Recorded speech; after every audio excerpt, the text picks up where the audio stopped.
कहते हैं उन भगवान को जो परमेष्ठी हैं, परम ज्योति हैं। और ऐसा नहीं कि सिर्फ उनको, एक नहीं अनेकों दृष्टांत हैं।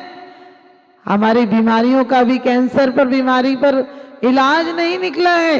ध्यान रखना, हमारी कुंठित विचारों का परिणाम है कैंसर।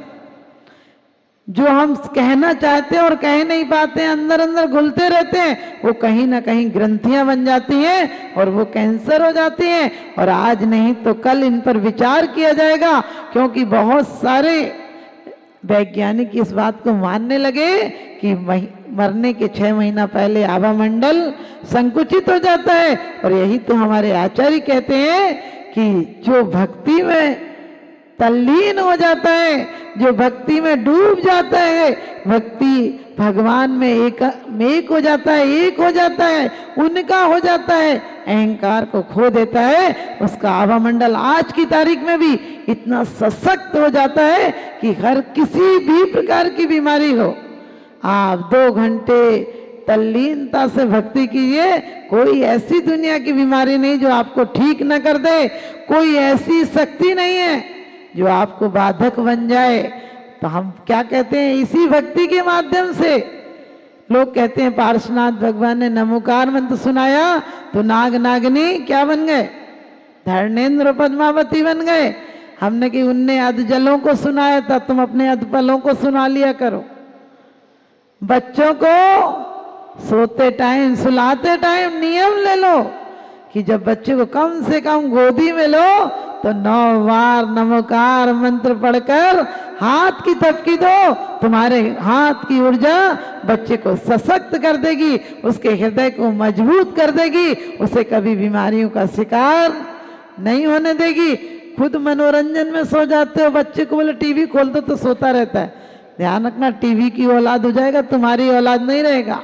क्या भरोसा, कांच का घट है, किसी दिन टूट जाए और एक मामूली है कहानी ये अधूरी छूट जाए। सम्राटों की कहानी भी अधूरी रह जाती है। और सिद्धों को क्यों नमस्कार किया बाद में, कृत हो चुके, सिद्ध हो चुके, अब उन्हें और कुछ सिद्ध करने के लिए नहीं रहा। लेकिन अरिहंतों को हमने पहले नमस्कार किया कि अब आपके कोई दुश्मन नहीं रहे, हम आपकी आराधना और उपासना के माध्यम से आपके मार्ग पर चलते हैं। आचार्य तो अपने आप में कहते हैं कि जिनका आचरण, जिनका उपदेश आचरणवान बना देता है, जिनका उपदेश हमें आचरण की शिक्षा देता है। और वो ऐसे नहीं है कि अकेले आचार्य उपदेश ही देते हैं, दीक्षा भी देते हैं, शिक्षा भी देते हैं और उपदेश भी देते हैं। स्वयं पंचाचारों का पालन करते हैं और अपने शिष्यों से कराते हैं। ऐसे आचार्यों को हम नमस्कार करते हैं। कह दिया कि दंसन नाण पहाड़े वीर्याचारित्य व्रत आयारो अपम परम च झुंझई सो आयु मुनि जेव। कहते हैं वो आचार्य को नमस्कार करता हूं। कैसे आचार्य, जो कि स्वयं में पूर्ण आचरणवान है, जिनका तेज, जिनका प्रभाव एक सरिता किसी दूसरे सरिता को जन्म नहीं देती है, एक सागर किसी दूसरे सागर को जन्म नहीं देता है। लेकिन यहाँ दुनिया में जैन शासन ऐसा है कि एक सागर कई सागरों को जन्म दे देते हैं। और उपाध्याय सिर्फ ज्ञान नहीं करते हैं, अपने ज्ञान को, जो शिथिल जिनको ज्ञान नहीं है उनको अपने उपदेशों से, उनको अपनी ज्ञान की वर्णाओं से ज्ञानी बना देते हैं। और मुनियों की आराधना आप लोग आज अर्घ चढ़ाएंगे पंच परमेष्ठी के, ध्यान रखना उसमें क्या कहा है, विषयासा वसति तो निरारंभो परिग्रह ज्ञान ध्यान तपोरक्ता तपस्वी सब प्रशस्त। कि मैं उन साधुओं को नमस्कार करता हूं जो प्रशस्त भावनाओं में लीन रहते हैं, विषय और कसायों से रहते हैं, फिर क्या करते हैं, ज्ञान ध्यान तपोरक्ता। सिर्फ तपस्या अकेले नहीं करते हैं, सिर्फ बाहर से नहीं छोड़ते हैं परिग्रह, अंदर से भी निर्विकल्प हो जाते हैं। उनका आचरण, उनकी चर्या, मौन भी रहे, साधना में लीन भी रहे, तो भी हमारे लिए बंधनीय है, क्योंकि पहला कदम है उनका। और वो कदम नियम से परमेष्टि में आता है जो परम और इष्ट पद की प्राप्ति करा दे, जिनकी उपासना, जिनका नमस्कार हमें संसार से छुटा दे। तो ध्यान रखना, आप लोगों ने अभी सुना और हमें तो तब प्रेरणा मिली, सपना तो रानी लाया था, तुम 2 काम करना, भोजन और पूजन। लेकिन आपको बता दूं कि हमने जब चाहा, आप कहते हैं हमें कुछ मिलता नहीं और हम कहते हैं हम जो सोचते हैं वो मिले बिना रहता नहीं। हमारा काम है इनका नाम लेने का और इनका काम है गिरतों को थाम लेने का। इनका काम है गिरतों को थाम लेने का। कौन कहता है भगवान आते नहीं? कौन कहता है भगवान आते नहीं? मैं कहती हूँ सच्चे दिल से बुलाते नहीं। शिखर जी का चौका जब चलाया, मैंने हम थे तब तो चल ही रहा था और पहले से चल रहा था, 2001 से चल रहा था चौका। लेकिन किसी वजह से महीना भर के लिए थोड़ा व्यवधान आया और हम वहाँ गए तब तो कोई चौके नहीं चलते थे, सिर्फ एक चौका चलता था, 10 बजे बंद हो जाता था। पहाड़ से उतरने वालों को, साधुओं को बहुत दिक्कत थी। जय भद्र सागर जी की 3 उपवास के बाद उनकी समाधि हो गई, क्योंकि तीसरे दिन लौट रहे थे, अप्रैल का महीना था, 27 अप्रैल की बात थी, तो उन्हें चक्कर आ गया और उसके बाद उसी में उनकी समाधि हो गई। बेहोश हो गए थे, फिर समाधि हो गई। और उसके बाद एक महाराज जी, उसी टाइम की बात है, 2 दिन बाद पहाड़ से उतरे, 1 दिन का उपवास था। तो हमारे पास तो 6 साधुओं की खबर थी, तो तैयार तो व्यवस्थाएं थी, मतलब हम विधान करा रहे थे ऐसा ही सहारनपुर वालों का। और हमें पता चला कि किसी महाराज जी की तबीयत खराब है, तो वो लौट के आए थे। महाराज जी तो, क्योंकि हम पहुंचे ही थे तो हमको पता नहीं था। महाराज जी बहुत अच्छे थे, बहुत बढ़िया साधना थी उनके पास, कोई परिग्रह के नाम पर एक पुस्तक भी नहीं थी, बहुत अच्छे साधु थे। तो हमको पता चला, लोगों से कहा, लोगों ने पानी दे दिया चौके से। और महाराज जी आहार के बाद एक ही बात बोले कि माता जी इस व्यवस्था को स्थायी करा जाना, तुम्हें करोड़ों तीर्थों का पुण्य लगेगा। अरे चेतन तीर्थ बनाओ अपने जीते जी। तो हमने महाराज जी से कहा, महाराज जी जरूर कोशिश करेंगे। कहने लगे, हमने सुना तुम 8 दिन बाद जा रही हो, तो कैसे करोगी कोशिश? चली जाओगी। और आपको सच बताती हूँ कि कैसे करके तो लंबी बात है, मुझे टाइम देखते हुए नहीं बोलना है, लेकिन कैसे करके चौका चालू हो गया। जो आपके यहाँ परसों आए थे चंद्र भाई साहब, प्रमोद भाई साहब, वो हमसे कहने लगे कि माता जी आपका चतुर्मास कराएंगे हम अपने गांव में, लेकिन सिर्फ 6 घर हैं। तो मैंने कही मैं नहीं करूंगी। तो कहने लगे हम तो बिहार का सोच कर आए हैं कि आपकी पूरी व्यवस्थाएं शिखर जी से सफीदों तक हमारी रहेंगी। हमने कहा नहीं, हम तुम्हारे यहाँ नहीं करेंगे। तो उन्होंने एक ही बात कही कि माता जी, हमने कही 6 घर हैं और सूतक लग जाए तो 5 घर तो एक ही हो, और 1 घर श्वेतांबर का, वो जरूर हमारे पास बहुत बढ़िया सहयोग उनका रहता है। तो आप देखिए कि उनका सोनागिर चौका चलाया, तब भी सबसे पहला सहयोग उनका था। और कैसा पुण्य का पैसा है उनका कि जहाँ लगता है, शिखर जी में सबसे शुरू में उनने कहा कि माता जी इसको आप कराओ। हमारा जो सहयोग हम बिहार के लिए लाए थे, मैंने कि बिहार को मत दो, आहार को दे दो। और उससे वो बिल्डिंग की शुरुआत हुई।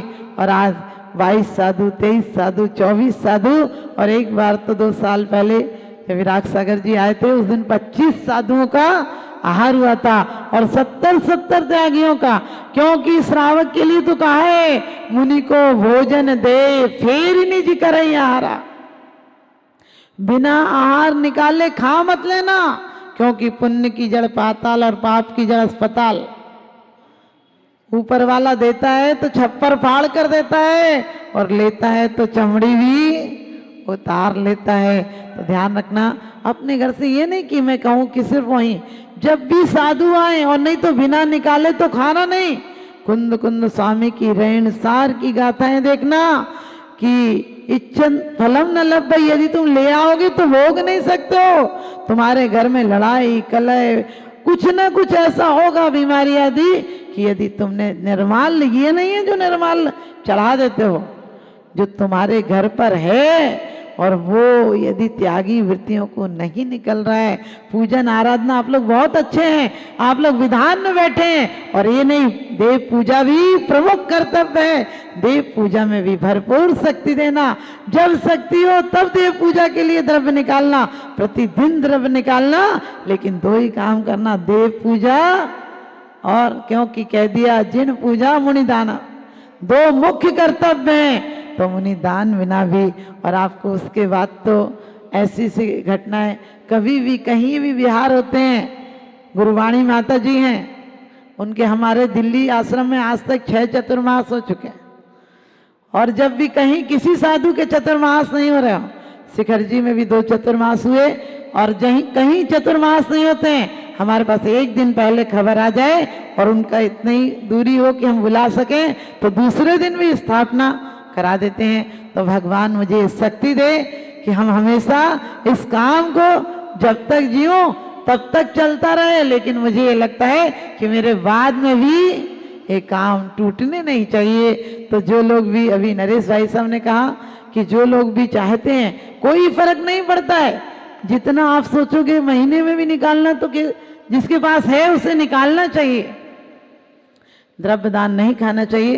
तो अभी हमने 3-4 नाम आप लोगों को बोले थे कि जिनके यहाँ से, और उन लोगों को हम चाहते हैं कि लोग भी समझें कि लोगों के माध्यम से ऐसी चीज़ें चल रही हैं, और आप इसका प्रभाव देखना कि आपको कितना, मेरे जीवन में तो ऐसे से हैं। 11 तारीख को आपके पास चंदर भाई साहब आएंगे सहारनपुर के, हमने पाठ कराया था, तो वो आ नहीं पा रहे थे, बोले हर्पिस हो गई। तो किसी ने कहा, हमने कि पूछो उनसे फ़ोन पर कि यदि हर्पिस एक दिन में ठीक हो जाएगी तो आ जाएंगे क्या? तो उन्होंने कहा, डॉक्टर ने कहा 1 महीना के पहले तो ठीक होगी नहीं। तो जिसने फ़ोन किया उनने बोला कि माता जी कह रही हैं ठीक हो जाएगी तो आ जाओगे। उनने कही ठीक हो जाए, सरोज नाम है, बोली इतनी तड़प रही है कि ठीक हो ही नहीं सकती है। और आप देखिए, सिर्फ हमने कहा भावना बना लो, और दूसरे दिन वो वहीं आ गए, क्योंकि रात को ही उनकी हर्पिस कहाँ चली गई पता नहीं है। तो आप लोग देखिए, भगवान की कृपा से सब काम होते हैं, और दूसरे दिन वो आ गए। और अभी हमने कहा 1000 विधान जिनकी तरफ से होंगे, 1000 विधान में आपका नाम हर पर्चे पर आएगा, हर जगह, हर गांव में, हर क्षेत्र पर लोगों को पता चलेगा कि इनकी तरफ से आहार भी चल रहा है और विहार भी, विधान भी चल रहे हैं। ऐसे 1000 विधान की शुरुआत हमने कर दी है विसापहार, उसमें से 35 विधान हो चुके हैं। तो जो नरेश भाई सब लोगों ने संकल्प लिया है, उमा भाभी ने और विकास भाई लोगों ने, इनके उन विधानों में भी नाम आएंगे। और आज आपके बीच हमारे कमलेश भाई सब आए हैं, जो कि हम बड़े बड़े शिविर लगाते हैं जिसमें 250-500 तक ट्राईसाइकिलें देते हैं, वो कमलेश भाई सब आज आए हुए हैं। और हमारे यहाँ के शिरोमणि संरक्षक उसके बने हुए हैं, तो कमलेश भाई सब को भी आशीर्वाद देती हूँ। नित्य प्रति अति उत्सव करें, सुर सुरी हर साथ, मंगल साज समाज सब उपजे सब दिन रात। कहते हैं भगवान आपके नाम के लिए कहा है कि नित्य प्रति भगवान की भक्ति जो करते हैं उनके लिए नित्य प्रति आनंद होता है। अभी तक आपने जो देखा है वो आनंद नहीं है, वो उत्सव नहीं है। सिर्फ रोज अंधेरा है इसलिए एक आध दिन घी के दीपक जला लेते हो, रोज मातम है इसलिए एक आध दिन महोत्सव मना लेते हो, रोज बहुत हाय तौबा है इसलिए एक दिन त्योहार मना लेते हो, वो हाल है। अभी पूरी जिंदगी त्योहार नहीं है, लेकिन भगवान की स्तुति करते हुए कितनी अच्छी अच्छी नामों से कहा है कि आप महाजन हो, आप महोत्सव हो, आप हिरण्यगर्भा हो, आपकी सच्ची सेवा करती हैं, आप देवों द्वारा पूज्य हो, आप कैसे हो रत्नगर्भा, आपकी माँ के गर्भ में आते ही रत्नों की वृष्टि होने लगी थी, और आप पूत गर्भाए, आप परम पूत यानी पवित्र हो। और कह दिया कि भगवान पदम प्रभु आपकी लक्ष्मी जन्म से साथ थी, और आप दीक्षा लेकर विहार भी करते हैं। केवल ज्ञान के बाद समोसरण विहार करता है, तो कहते हैं रखते जहां वहां रचते हैं, स्वर्ण कमल सुर दिव्य ललाम, अभिनंदन के योग्य चरण तो भक्ति रहे उनमें अविराम। भगवान के नामों के अर्घ चढ़ाते हुए। ध्यान रखना, भगवान के 1008 नाम थे, लेकिन एक नाम भी बेकार नहीं था। और अपना एक नाम है, वो भी काम का नाम नहीं। क्योंकि लोग कहते हैं नाम से भाग्य होता है, मैंने कि काम से भाग्य होता है। क्योंकि सूरत ज़्यादा दिन नहीं चलती है, लेकिन कीरत ज़्यादा चलती है। और भगवान के हर एक नाम में, अभी बहुत देर से हम पढ़ रहे थे कि एक नाम भी अच्छे, ऐसा नहीं है। भगवान आप लक्ष्मी के धारक हो, कैसे अंतरंग लक्ष्मी के भी और बहिरंग लक्ष्मी के। आप कैसे हो, आपने महाचारित्र को धारण किया है। आपके मार्ग पर चलने वाला देश चारित्र और क्या सकल चारित्र को धारण करता है। आपको अवधि ज्ञानी, आपको गणधर, आपकी स्तुति करते हुए थकते नहीं, इसलिए आप स्तुत्य हो। आप ब्रह्मा हो, आप विष्णु हो, आप शंकर हो, हर नाम से। क्योंकि नाम उचारत सुख लहे, दर्शन सो अग जाए, पूजत पावे देव पद ऐसे हैं जिन राय। और हम शांतिनाथ भगवान की पूजा में पढ़ते हैं, सहे अंजना चंद ना दुख जेते, गए भाग्य सारे जरा नाम लेते।